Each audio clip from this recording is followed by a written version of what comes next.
Hello बच्चों, स्वागत है आपको हमारा चैनल नोटी एजुकेशन में।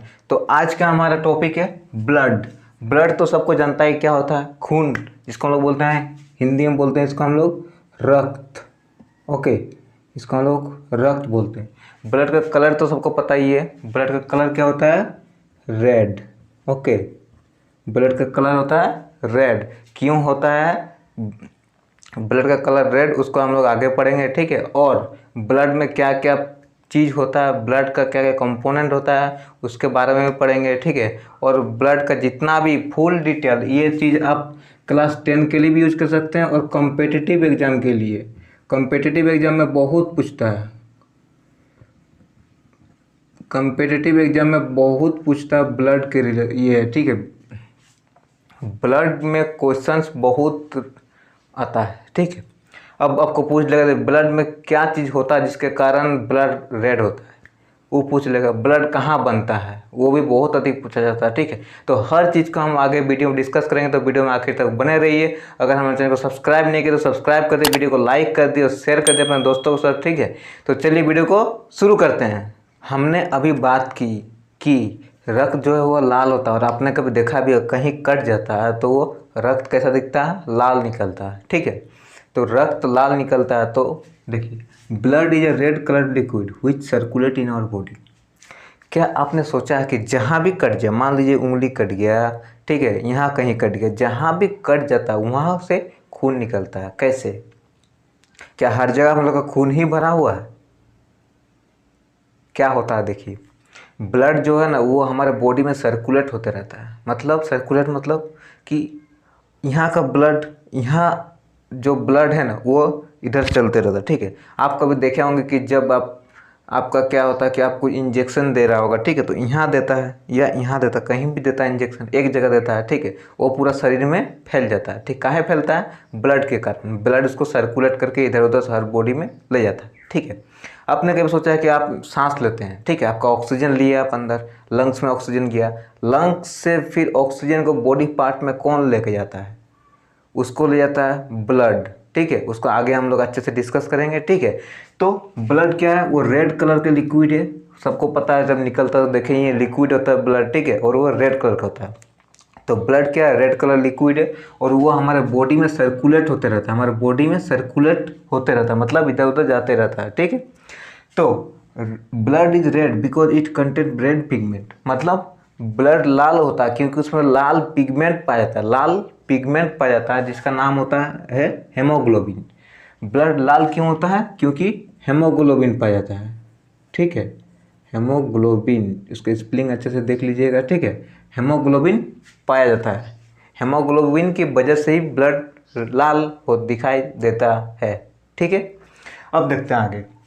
Blood is A connective tissue. Blood connective tissue होता है। क्यों?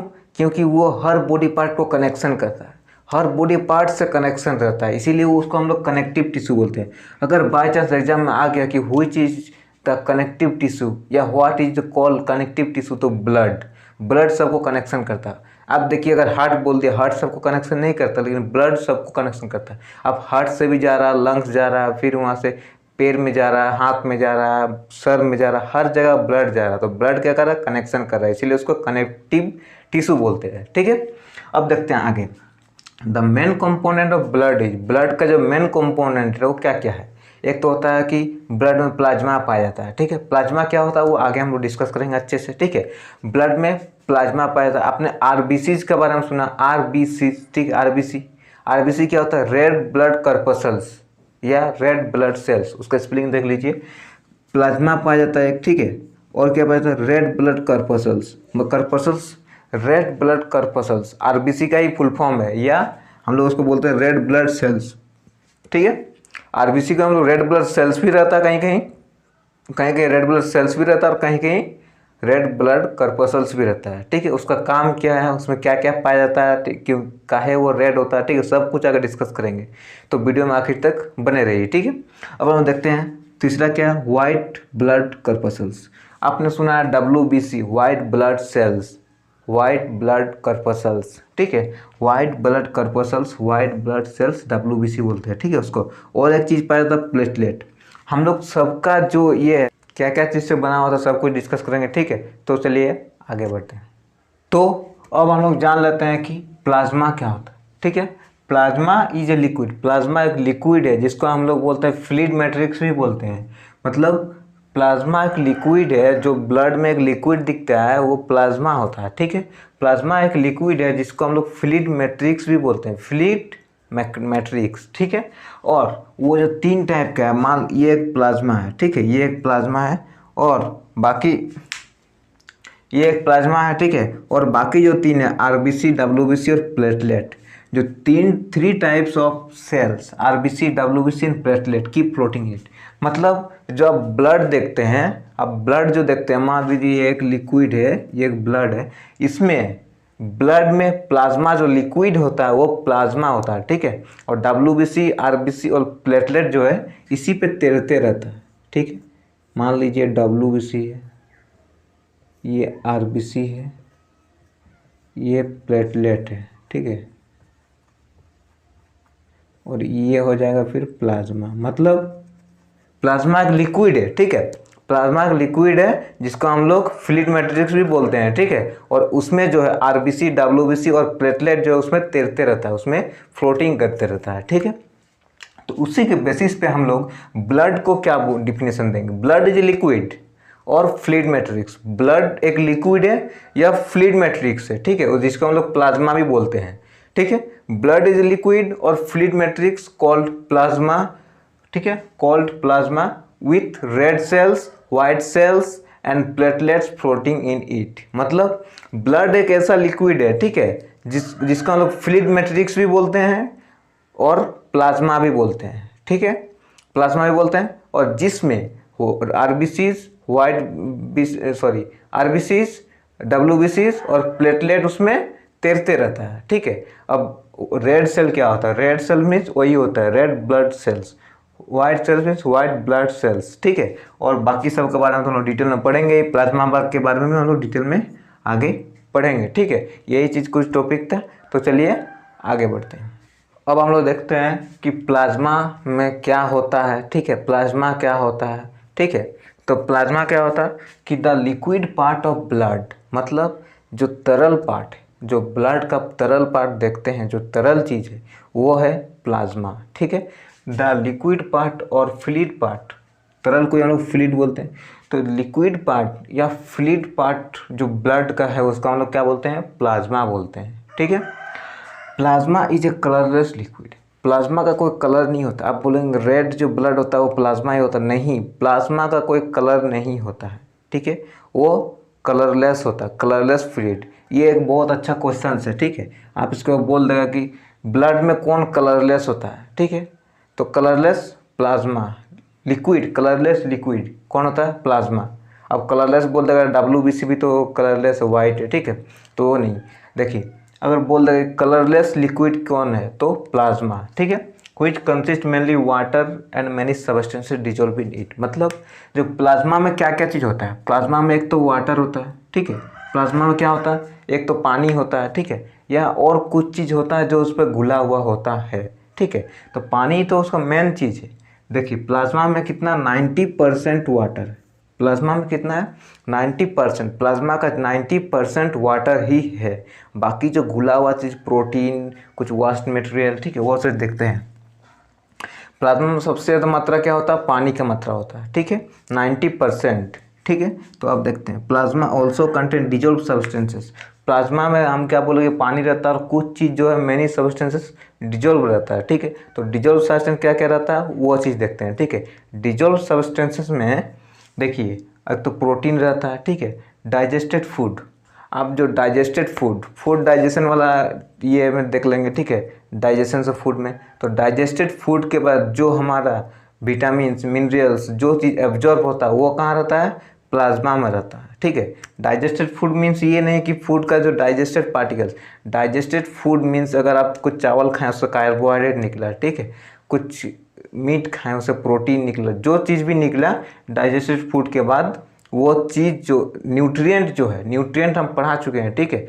तो वो चीज़ आप देखिए न्यूट्रिएंट जो है, न्यूट्रिएंट प्लस वीडियो हम आई बटन में दे देंगे, आप जाकर उसको देख लीजिएगा, ठीक है। तो न्यूट्रिएंट क्या होता है, न्यूट्रिएंट जो फूड से डाइजेस्ट करने के बाद एब्जॉर्ब होता है वो प्लाज्मा में पाया जाता है, ठीक है। और कॉमन सॉल्ट जो यूरिन का जब क्या यूरिन फिल्ट्रेशन किडनी में होता है तो वहाँ से जो सॉल्ट है कुछ एब्जॉर्ब हो जाता है, ठीक है। तो वो सॉल्ट भी प्लाज्मा में पाया जाता है, वो ब्लड से भी सर्कुलेट होकर जहाँ जहाँ जरूरत है वहाँ पहुँच जाता है, ठीक है।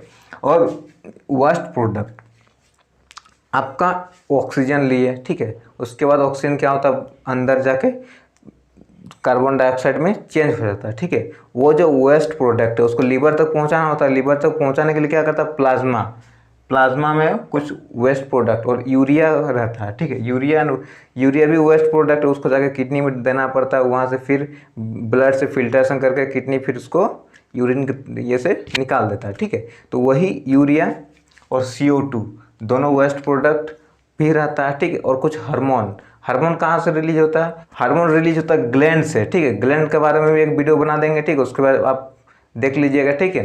तो हार्मोन क्या करता है ग्लैंड से रिलीज होता है, ठीक है। तो plasma carries all these dissolve substances from one part two, plasma क्या करता है जो ये चीज़ जो डिजोल्व सब्सटेंसेस है क्या क्या चीज़ है, protein, digested food, common salt, waste product जैसे CO2 कार्बन डाइऑक्साइड या यूरिया और हार्मोन, ठीक है। तो ये चीज़ को कैरी करता है बॉडी का एक पार्ट से दूसरे पार्ट की तरफ, कौन करता है प्लाज्मा करता है, ठीक है। और RBC, WBC और प्लेटलेट जो हम बताए कि 4 टाइप का ब्लड में कंपोनेंट होता है, प्लाज्मा, RBC, WBC और प्लेटलेट। तो RBC, WBC और प्लेटलेट प्लाज्मा में ही रहता है, प्लाज्मा का जो लिक्विड पार्ट है उसमें रहता है, ठीक है। तो प्लाज्मा मेनली किससे बना हुआ होता है, वो वाटर से मिलकर बना, बाकी सब डिजोल्व रहता है, ठीक है। तो चलिए आगे बढ़ते हैं। अब हम लोग देखते हैं RBCs क्या होता है, ठीक है। RBCs रेड ब्लड सेल्स, ठीक है।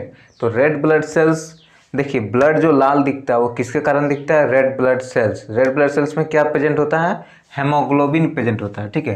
एक रेड पिगमेंट होता है जिसका नाम है हेमोग्लोबिन बोलते हैं, ठीक है। हेमोग्लोबिन का प्रेजेंट होने के कारण जो ब्लड है वो रेड दिखता है, ठीक है। जो वाइट ब्लड सेल्स होता है, ठीक है, प्लाज्मा होता है, ठीक है, प्लेटलेट होता है, वो सब रेड नहीं होता है, लेकिन रेड ब्लड सेल रेड होता है। क्यों होता है, क्योंकि उसमें रेड पिगमेंट हेमोग्लोबिन पाया जाता है। हेमोग्लोबिन के रहने के कारण ही रेड ब्लड सेल लाल होता है, ठीक है। और उसके कारण जो पूरा ब्लड है वो लाल दिखता है, ठीक है।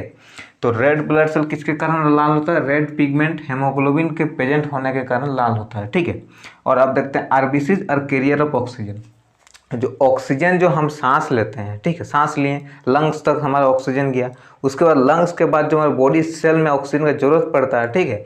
तो उसका कौन पहुंचाता है वहाँ तक पहुंचाने के लिए हमारे RBCs पहुंचाता है। कौन पहुंचाता है, RBCs क्या करता है कि ऑक्सीजन को कैरी करता है बॉडी सेल तक, लंग्स तक तो हमारा ये विंड पाइप जो है यहाँ तक रेस्पिरेटरी सिस्टम हम लोग पढ़ेंगे, ठीक है। तो वहाँ तक हमारा लंग्स तक पहुँच जाता है, ठीक है, एयर। लेकिन एयर के पहुँचने के बाद जो ऑक्सीजन जो है वो तो हमारे बॉडी की ज़रूरत है, तो वो बॉडी पार्ट तक कौन पहुँचाता है, RBCs पहुँचाता है। पूरा ब्लड में कौन पहुँचाता है, बस RBCs मेनली जो है RBCs नहीं पहुँचाता। हम लोग ऐसे बोलते हैं कि RBC ऑक्सीजन को कैरी करता है, लेकिन ऑक्सीजन को कैरी कौन करता है, हेमोग्लोबिन करता है। It carry oxygen from lungs to all cell of the body. क्या करता है कि हम लोग ऐसे नॉर्मली बोल देते हैं कि RBC क्या करता है, ऑक्सीजन को कैरी करता है, लेकिन it is actually haemoglobin present in RBC which carry oxygen.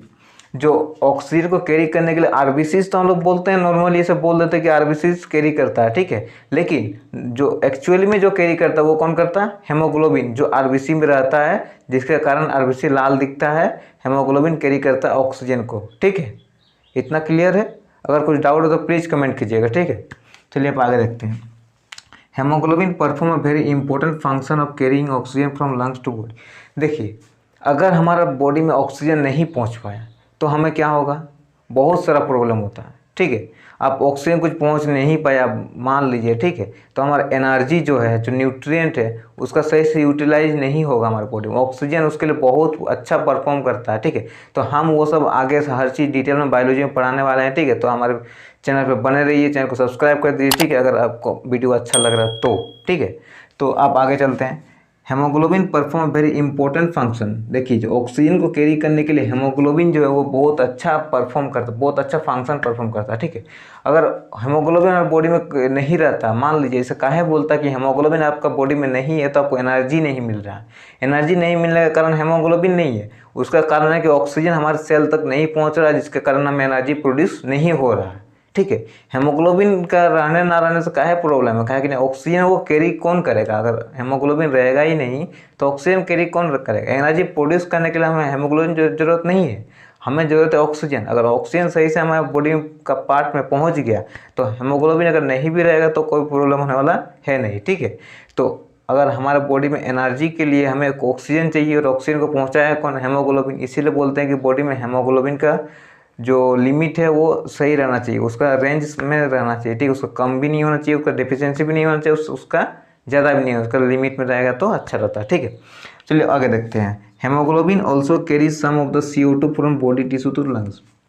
देखिए अब हेमोग्लोबिन क्या करता है कि ऑक्सीजन लेके चला गया हेमोग्लोबिन बॉडी सेल में, ठीक है। अब बॉडी सेल में कुछ अब खाली तो नहीं आएगा, कुछ कार्बन डाइऑक्साइड को वो भी लेके आ जाता है लंग्स में रिटर्न, ठीक है। कुछ ले आता है, सबको नहीं कहा। कार्बन डाइऑक्साइड को कौन लाता है, प्लाज्मा। जो प्लाज्मा में पढ़ा है उसमें बताया है कि कार्बन डाइऑक्साइड को वो डिजोल्व फॉर्म में कैरी करता है, ठीक है। डिजोल्व फॉर्म में कैरी क्या कार्बन डाइऑक्साइड करता है, हार्मोन करता है और बहुत सारा चीज़ का हम बताएं हैं। और भी वास्ट यूरिया, तो कार्बन डाइऑक्साइड भी वास्ट प्रोडक्ट है, उसका हम लोग फिर रेस्पिरेटरी से निकाल देते हैं, ठीक है। तो वही है कि most of the CO2 carried by plasma, plasma carry करता है। ज़्यादातर जो CO2 को कैरी करता है वो प्लाज्मा करता है, ठीक है। प्लाज्मा कौन क्या होता है, जो ब्लड का जो लिक्विड पार्ट है उसको हम प्लाज्मा बोलते हैं, वो कलरलेस होता है, ठीक है। उसको डिजोल्व फॉर्म में कैरी करता है, कौन करता है, प्लाज्मा। हेमोग्लोबिन कुछ मात्रा में कार्बन डाइऑक्साइड को लाता है लंग्स तक, ठीक है। तो चलिए अब आगे देखते हैं। तो RBC का अगर हम लोग शेप का बात कर रहे हैं, ठीक है, RBC का शेप कैसा होता है, RBC का शेप क्या होता है, सर्कुलर होता है, ठीक है। आप डिस्प्ले पे एक तस्वीर दिख रहा है, आप उसको अच्छे से देखिए, ठीक है। RBC का शेप कैसे दिख रहा है, ऐसे टाइप से, ठीक है, एक बटन टाइप से, मतलब आप कुछ बटन देखे होंगे, ठीक है। तो जो राउंड चॉकलेट होता है, राउंड टॉफ़ी होता है ना, राउंड टॉफ़ी वैसे ही दिखता है, ठीक है, वो RBC से, ठीक है ना। तो RBC का शेप क्या होता है, सर्कुलर शेप होता है, ठीक है। और RBC do not have nuclei. RBC के पास जो न्यूक्लियाई होता है, मतलब नहीं होता न्यूक्लियाई। न्यूक्लियाई क्या होता है, न्यूक्लियस। न्यूक्लियस तो आपने सुना ही होगा, न्यूक्लियस, ठीक है। न्यूक्लियस क्या होता है, न्यूक्लियस सेल के अंदर होता है, ठीक है, सबसे अंदर न्यूक्लियस होता है, सेल का एकदम मिडिल में, ठीक है। न्यूक्लियस का ही अगर हम लोग प्लूरल बात करें तो न्यूक्लियाई होता है, CLEI, ठीक है, न्यूक्लियाई। मतलब अगर न्यूक्लियस है, ठीक है, उसका अगर प्लूरल बोलेंगे तो न्यूक्लियाई हो जाएगा, ठीक है। इसीलिए हम लोग यहाँ न्यूक्लियाई बोल। RBC do not have nuclei, ठीक है, मतलब उसके पास न्यूक्लियस नहीं होता प्रेजेंट उसमें। उसका RBC जो है, जो रेड ब्लड सेल है, उसमें न्यूक्लियर प्रेजेंट नहीं होता। यही कारण है कि वो उसका जल्दी डेथ हो जाता है, ठीक है। आगे हम लोग इसके बारे में डिस्कस करेंगे, ठीक है। तो RBC have to be made quickly because they do not live very long. RBC क्या करता है कि जल्दी बन जाता है। RBC बनता कहाँ है, हमारा बोन मैरो में। बोन मैरो मतलब अस्थि मज्जा, जो हड्डी है उसके बीच में देखिए होलो है, उसमें कुछ चीज़ रहता है, ठीक, उसमें ब्लड बनता है, ब्लड RBC बनता है, ठीक है।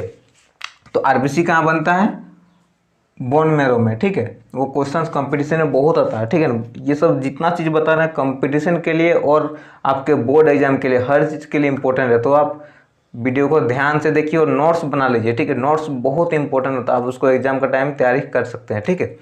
अब एग्जाम का टाइम आप पूरा बुक तो पढ़ना चाहिएगा नहीं, ठीक है। अगर आपको पूरा बुक पढ़ना लग जाइएगा तो फिर तो हो गया, इसीलिए आपको नोट्स बनाना जरूरी है। तो नोट्स आप बना लीजिए और वीडियो का आखिरी तक देखिए, ठीक है। तो देखिए each RBC live in about 4 month. जो RBC एक RBC है वो कितना दिन तक जिंदा रह सकता है, 4 महीना, अधिकतर 4 महीना वो जिंदा रह सकता है, उसके बाद वो मर जाता है, ठीक है। लेकिन one reason for the short live of RBC is that a nucleus. मतलब RBC का मरने का वजह, जल्दी मरने का वजह क्या होता है RBC के, क्योंकि उसमें न्यूक्लियस प्रेजेंट नहीं होता है, जिसके कारण RBC जल्दी डेथ कर जाता है, ठीक है। तो उसके डेथ करने का about 3 million RBC of human blood die every day, but 4 times that number are made in the bone marrow every day. मतलब कि एक दिन में क्या होता है, 3 मिलियन, मिलियन क्या होता है, 1 मिलियन, 1 मिलियन मतलब 10 लाख, ठीक है, लाख, मतलब 10 लाख बराबर 1 मिलियन होता है, ठीक है। मतलब अगर आप 3 मिलियन की बात करें मतलब 30 लाख, 30 लाख जो आरबीसी है वो एक दिन में मर जाता है, ठीक है। एक दिन में मरता है मतलब ये नहीं कि ये एवरेज बता रहा है कि हर दिन 30 लाख मरता है, ये नहीं कि एक ही बार में पूरा, मतलब एक ही क्या 4 महीना हो गया तो एक ही बार पूरा आरबीसी खाली हो गया, ऐसा तो नहीं होता है, ठीक है। हर दिन बनता है, हर दिन खाली होता है, ठीक है। तो वैसे ही होता है कि 30 लाख मतलब 3 मिलियन लगभग हर दिन आरबीसी डेथ करता है, ठीक है। उसके 4 गुना, अब जो 30 मिलियन एक हो रहा है तो 3 मिलियन मान लीजिए मर रहा है, तो उसका 4 गुना मीन्स 12 मिलियन, 12 मिलियन डेली बनता है आरबीसी बोन मैरो में। देखिए, so about 3 million RBC of human blood die every day, but 4 times that numbers are made in the bone marrow every day. मतलब आरबीसी जो है 3 मिलियन डेथ करता है, ठीक है, लेकिन उसका 4 गुना डेली हमारे बोन मैरो में बनता है आरबीसी, ठीक है। जो डेथ करता है उसका 4 गुना बनता है, ठीक है। इसी के कारण बोलते हैं ना कि so when the donate blood to save life of person then the loss of blood from the body can be made very quickly. मतलब अगर आप ब्लड डोनेट करते हैं, किसी के जान बचाने के लिए आप अगर ब्लड डोनेट करते हैं, ठीक है, ऐसे डोनेट करना बहुत अच्छी बात है, उसको बहुत धर्म मिलता है, ठीक है। आप अगर ब्लड, मान लीजिए कि आप ब्लड डोनेट नहीं किए, ठीक है, अगर आप कहीं, आपका भगवान ना करे, लेकिन अगर कहीं किसी का, अगर आपका रिश्तेदार का किसी का भी अगर कुछ एक्सीडेंट हो गया, कुछ ब्लड का ज़रूरत हो गया, तो फिर आप हॉस्पिटल जाइएगा तो बोलेगा कि आप ब्लड डोनेट किए हैं क्या, नहीं किए हैं, तो आपको ब्लड मिलना इम्पॉसिबल है, ठीक है। तो इसीलिए अगर आप पैसा देके ब्लड नहीं खरीद सकते, अगर आप ब्लड डोनेट नहीं किए हैं तो इसीलिए ब्लड को डोनेट कीजिए, ठीक है। जितना हो सके उतना ब्लड डोनेट कीजिए, ठीक है, ताकि आपका ब्लड किसी को ज़रूरतमंद को लग जाए और वो बच जाए, ठीक है। तो ब्लड डोनेट करने से भी, अगर आप ब्लड डोनेट करते हैं तो उतना ब्लड आपको एक दिन में आपका फिर से वापस आ जाता है, क्योंकि अगर 3 मिलियन मरता है मतलब फिर भी बच रहा है आपका डबल बच जा रहा है, ठीक है, 3 उसका 4 गुना, ठीक है। इसका मतलब 4 टाइम्स, 3 मिलियन का 4 टाइम 12 टाइम, ठीक है, फिर भी और बच जा रहा है आपके पास, बहुत ब्लड बच जाएगा, ठीक है। तो वो आप डोनेट कर सकते हैं, ठीक है। Most of the cells in the blood are RBC. जो ब्लड में है ज़्यादातर जो सेल्स होता है वो आरबीसी होता है, इसी के कारण ब्लड लाल दिखता है, क्योंकि आरबीसी की मात्रा ज़्यादा होता है, ठीक है। तो आरबीसी की मात्रा ज़्यादा होगा तो आरबीसी रेड होता है, तो ये ब्लड रेड दिखता है, ठीक है। तो चलिए अब आते हैं, इसके बाद हमारा आता है रेड ब्लड सेल्स पढ़ लिए, प्लाज्मा पढ़ लिए, अब आते हैं हमारा white blood corpuscles, white blood cells, WBCs, ठीक है। उसका फंक्शंस, उसमें क्या क्या चीज़ है, सब कुछ हम लोग डिटेल में पढ़ेंगे।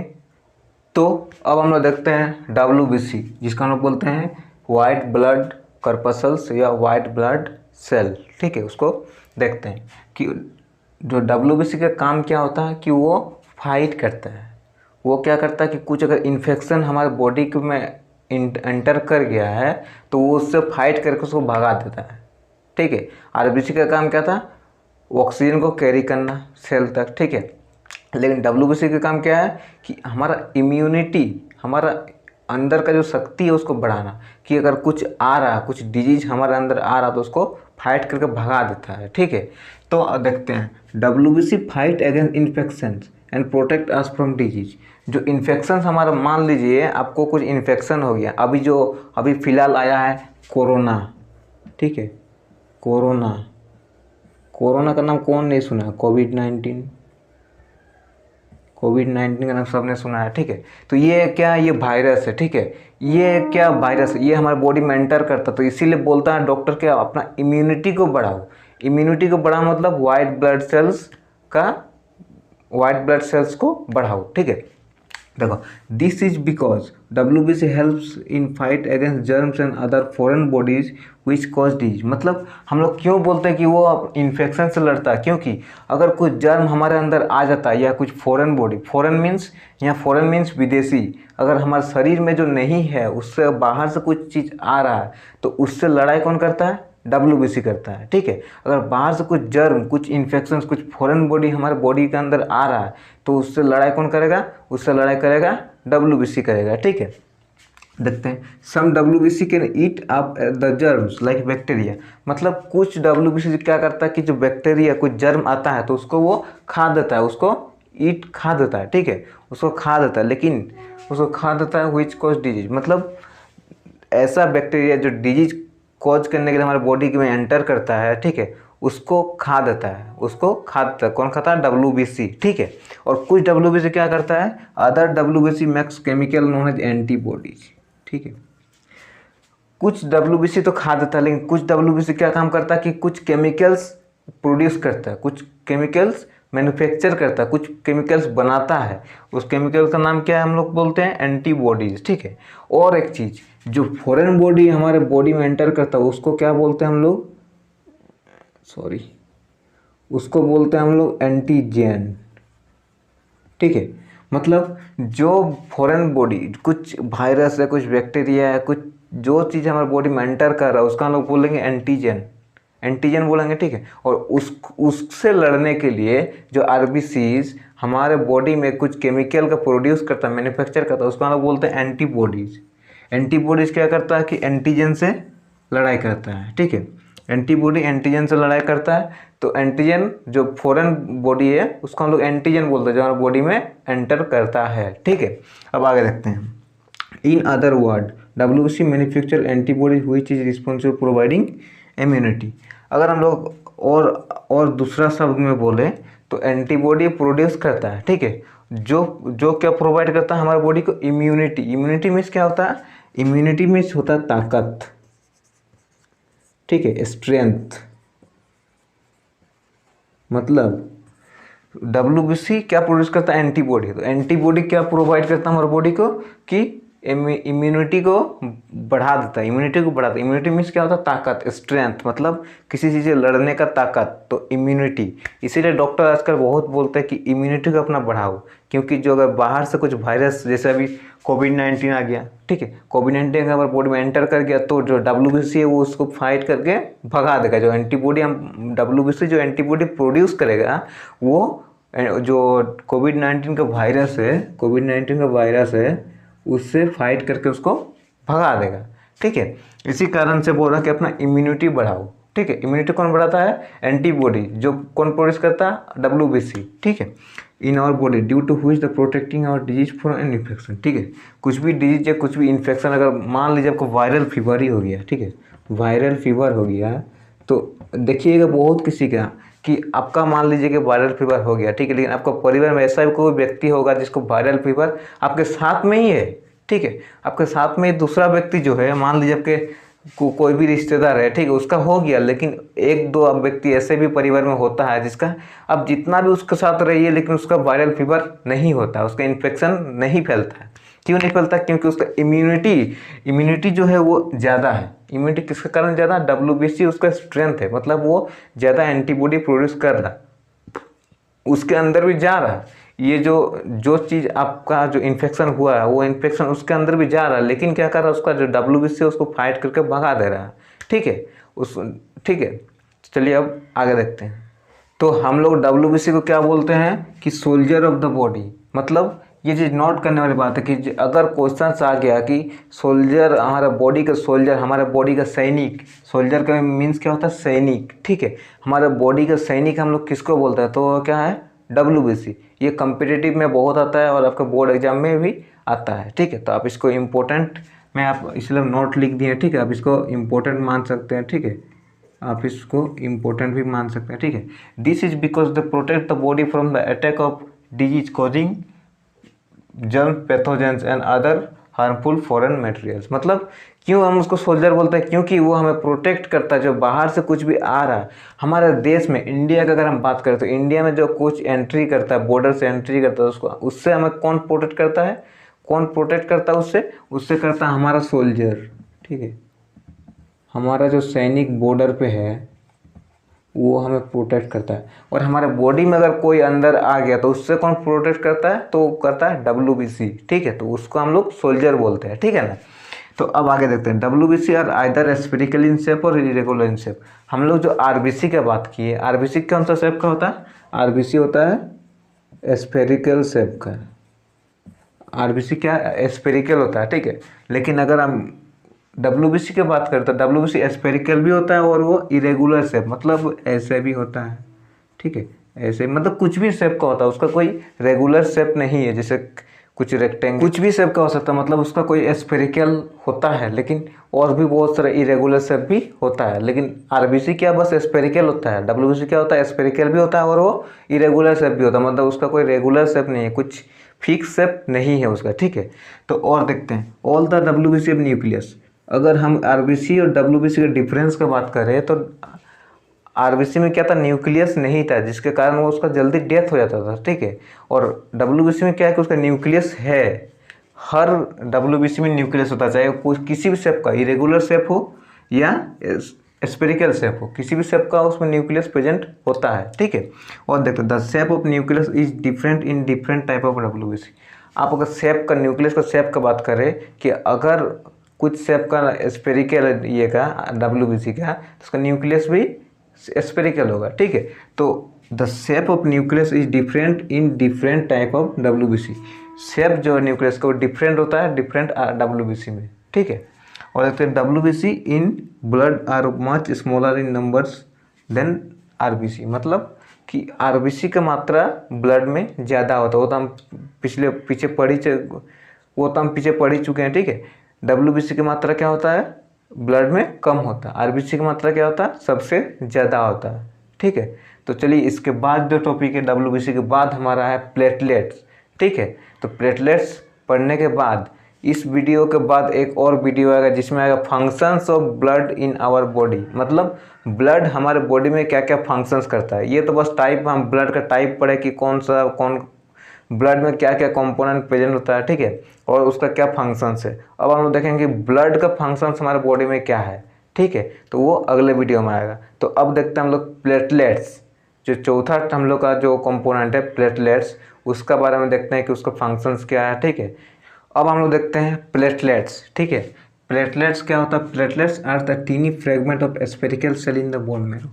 बोन मैरो क्या होता है? जो हड्डी है उसका बीच में हॉलो होता है, मीन्स उसका बीच में खाली जगह होता है। ठीक है, तो हड्डी के बीच में जो सेल है, स्फेरिकल सेल होता है। ठीक है, उसका फ्रेगमेंट मीन्स क्या होता है? मान लीजिए ये कुछ चीज़ है, इसका हम लोग यहाँ से काट दिए, यहाँ से अलग अलग कर दिए, तो ये चीज़ का फ्रेगमेंट्स मीन्स टुकड़ा।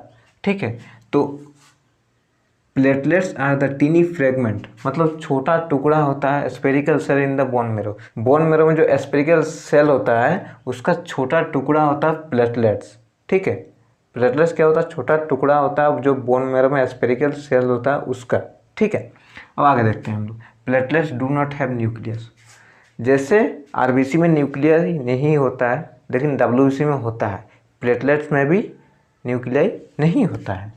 Platelets do not have nuclei. Okay, अब आगे देखते हैं, platelets help in coagulation of blood और clotting of blood in a cut or wound. आपने प्लेटलेट्स का काम क्या सोचा कि प्लेटलेट क्या करता है? प्लेटलेट क्या करता है? क्लॉटिंग करता है ब्लड में। आपने कभी देखा होगा कि आपका अगर कुछ कट जाए, कुछ आपका कुछ हो जाए, यहाँ से ब्लड निकल रहा है। ठीक है, लेकिन ब्लड क्या हर टाइम निकलते रहता है? क्या वो बहते रहता है? नहीं, वो कुछ देर बाद क्या होता है कि वो जम जाता है, क्लॉट हो जाता है। वो क्लॉट कौन करता है? वो क्लॉट का काम करता है platelets. Platelets help in coagulation, means वही जमना, कोआगुलेशन ऑफ ब्लड और क्लॉटिंग ऑफ ब्लड, मतलब ब्लड का जम जाना का काम कौन करता है? प्लेटलेट्स। ठीक है, प्लेटलेट्स का काम इतना ही है कि वो ब्लड को जो क्या सेमी सॉलिड में बदल देता है। सेमी सॉलिड, सॉलिड क्या होता है?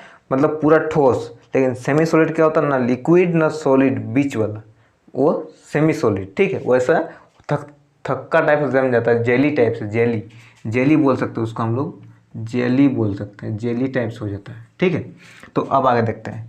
व्हेन ए कट और वन स्टार्ट ब्लीडिंग, जब आपका कट या कुछ घाव हो जाता है जिससे निकलता है खून, then platelets help clot the blood, make the blood semi solid, due to which further bleeding stops.